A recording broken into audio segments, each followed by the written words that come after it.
All right, hey, what's up, everybody? Mike Lindsley back with you. It is time for 9 Minutes with me on Facebook, IGTV, and YouTube. You'll never guess where I am. It's Friday, and that means I'm at Rosie's Corner, the official pizza shop of the ML Sports Platter. It's not just pizza and wings here, though, folks. For as delicious as those two things are, you can get hot and cold subs, you can get wraps, you can get all your appetizers, you can get your side Italian dishes. And oh, by the way, today's Friday, which means it's fish. Fish Friday, themed food days, Meatloaf Monday, Tuesday is your turkey slop, Wednesday is the chicken and biscuits, and of course Thursday, Friday. Most cases you can get your fish as well, but the big key day is Friday. Fish Friday, mac and cheese, pair it with that, or your coleslaw and french fries. It is delicious. You walk right in.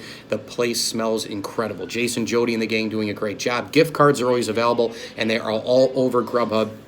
And you can go like their Facebook page and follow them on Instagram for daily specials, news and notes, and more. And of course, it is a terrific, terrific place to just come in and eat lunch as well. All right, I have no faith in Buffalo sports. I've said it every single year. People call me negative on social media. People are super upset when I call out the Bills for being ridiculous or terrible game managers or the coaching staff not being with it or the jury still being out on Josh Allen, which is totally true considering that he's only played 20 games in the NFL. And yet, as we currently stand, the most recent Buffalo sports collapse is right in front of our eyes. Did you not see what happened leading up to Sweden with the Buffalo Sabres? They all of a sudden stopped taking care of the puck in their own end. The goaltender started to show some cracks. Then they go to Sweden at the worst possible time while they had already lost 3 in a row, and they lose 2 over there against Tampa, getting completely manhandled, completely worked in their own end. And of course, the scoring went dry, and the power play got a lot worse as well. Then you fast forward to last night. They play at home against Carolina. They're down early. They're down often. They look like they have literally nothing going for themselves. The pen kill looks terrible. The power play is out of sync. The 5-on-5 is atrocious. And then they end up coming back 1, 2, 3 times. They force the overtime period, and then, of course, they lose in overtime. Then you go over to the Buffalo Bills. It's a complete charade. They lose last week to the Cleveland Browns, a game they could have easily had. You just look straight up at Josh Allen. There are so many different ways they could have won this game, but if your quarterback can make one teardrop throw of 20 yards, you win the game. There were multiple times when the Bills could have gotten deep into the secondary of Cleveland and gotten a long gain and a touchdown. Absolutely amazing. In addition to that, how about the game management? How about the terrible plays by Sean McDermott, the coaching staff, at the end of that game? Cleveland is driving down on the Bills' defense that, of course, was tired and exhausted because they had been out there the whole time. Cleveland's down there in the red zone. They're deep. And what do the Bills do while the Browns are frantically scrambling on the play call? Baker Mayfield has no idea what he wants to do. The offensive line keeps turning around. Freddie Kitchens is turning every which way on the sidelines. What do the Bills do? Oh, they call a timeout. Of course you'd call a timeout because that gives Cleveland a chance to regroup. Fast forward to the next play, Cleveland gets a touchdown. The Bills, as they're basically at a loss for what to do on the last drive to take it down to try and tie the game with a field goal or, God forbid, a touchdown. The Bills only have one timeout to work with instead of 2, and the Bills burn the timeout, and then they let seconds run down the clock prior to, and then it's too little too late. And then, of course, they put their kicker, Steven Hauschka, who missed a 34-yarder earlier in the game. They put him in an almost impossible situation to kick from more than half the football field from 52 yards.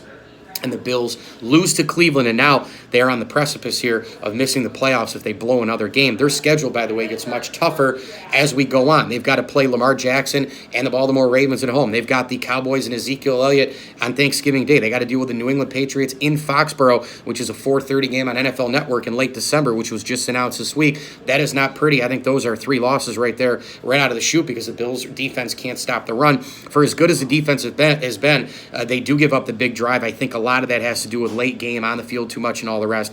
Plus, they're terrible on third downs, and they can't stop the run. Those are 3 huge things in terms of making a defense elite in the NFL. That's why the Patriots are really great. That's why the 49ers are playing at a high level. That's why the Ravens can play at a high level. That's why these big-time elite defenses, these big-time elite teams, that is why they're playing at the level that they play at, because they're doing the important things, which is getting their defense off the field, their offense back on it on third down. They're stopping the run. They get to the quarterback on occasion, but they're not making stupid mistakes, and they don't call timeout to give the other team basically more time to think. The Bills are an absolute disaster, even at 6-3. The schedule they've played, total smoke and mirrors. I don't believe in this team. I don't believe that they're going to make the playoffs because, hey, why don't you go out and show me? Why don't you go out and show me, Sabres and Bills, that you're not the typical Buffalo sports situation? Now, I get it. The culture.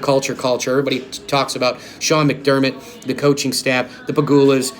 They're being run by different people. Inside the walls is totally different for the Buffalo Bills. These are different people running the Bills. Well, then why are they making the same old mistakes? Why are they still horrible with game management? Why are they dropping games that they shouldn't? They're doing the same exact stuff. And if you think about it, the Bills' victories, now listen, I give them credit for winning games on the road and beating teams that they're supposed to beat. But you think about it, they had to come back in the second half against the Jets. It was a one-possession game late against the Giants, and they couldn't stop Saquon Barkley in the run in the first half. They barely beat the Titans, and it was piss-poor coaching by Mike Vrabel that got it done, plus terrible kicking by their place kicker that got the Bills to win against Tennessee. At home, the Bills almost blew the game against Cincinnati, and they almost lost to Miami. If it wasn't for Trey White in the red zone in their own end, defending it, and getting a huge pick, that game is just completely and utterly dominated by Miami, one of the worst teams in football, one of the top 3 worst teams in the NFL, other than Cincinnati and the Washington Redskins. So I have no faith in the Bills. I think the jury is still out, so to speak, on Josh Allen, 20 games in.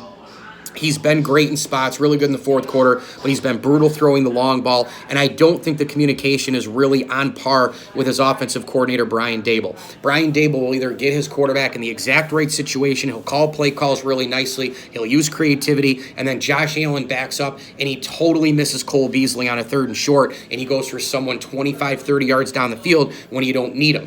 On the flip side of that, Brian Daboll can call the absolute wrong play call whenever you want and doesn't back the quarterback up and doesn't put him in the best situations, including not using Devin Singletary this past weekend in Cleveland after he had his breakout game against Washington in Buffalo. The Sabres, meanwhile, they have lost 6 straight games. They had that crazy start at 8-1-1, I believe, in their first 10 games. We've seen this shit before. Last year, this team had a 10-game win streak. They were at the top of the NHL, and I'm not saying you have to keep that spot by any stretch of the imagination. All I'm saying at that point is make the damn playoffs. Is that too much to ask? If you win 10 games in the NHL, that's 20 points, which technically speaking is just under a quarter of what you need usually to make the playoffs, because remember, in the Eastern Conference and Western Conference in the National Hockey League, 8 teams make it from each conference. It is absolutely inexcusable that the Buffalo Sabres have missed the playoffs since 2011 every single year. They haven't made it since 2011, and 8 teams get in from each conference. So you look at it and you go, how is it possible that they haven't even been able to get in once, crack the code once? For Christ's sake, even the Buffalo Bills have made the playoffs since 2011, a couple of years ago in that Sean McDermott, Brandon Beane first year with Tyrod Taylor at quarterback. What's my overall point? My overall point is that I'm tired of being a Buffalo sports fan. I'm not going to switch anytime soon. I'm not going to turn the games off anytime soon, but it's the same old Buffalo. I understand the culture is different. I understand Ralph Kruger is more of a communicator as the head coach of the Sabres. I believe that the culture has changed in Buffalo. I totally understand that there's other things that are going on in terms of the Bills and Sabres where things appear to be different looking from 30,000 feet above. I totally get that.